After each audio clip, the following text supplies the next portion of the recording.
We are producing auto-injectors a patient can use to inject a drug, a pharmaceutical to himself.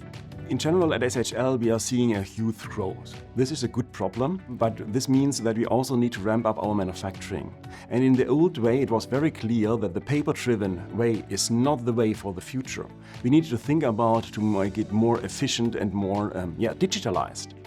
The connected twin between engineering and manufacturing, that's a very important part. So Easy Plan and Teamcenter are a crucial part of this journey. We have now the possibility to have all of the data, work instructions, work plans, routing, BOM and Bob on one global system and transfer that to SAP and MES. So the biggest benefit for us is to have this centrally implemented, that there is the knowledge and knowledge transfer for these products.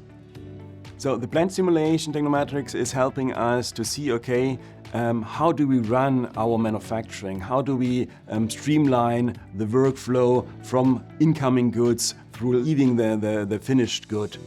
To have that complete overview, to run different options, to see that and simulate that before we see, let's say, issues or downsides in real manufacturing. This helping us to flatten out these wrinkles in the first place.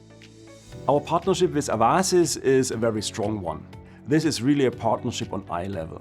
They give us the input what we need from a medical device perspective. So we can partner, we can discuss these ideas, we can look for the best solutions. This is helping a lot in streamlining and getting our ideas to life. What I'm really looking forward is that we can use this digitalization to get to the core of us. So for me, the closed-loop manufacturing with the magical triangle, this is the core part. So that we have a connection between PLM, MES and SAP, that we are using the strength of all of these systems. We are talking about people, process, system and data. Only if these 4 dimensions are coming together, then we will be able to have a successful implementation.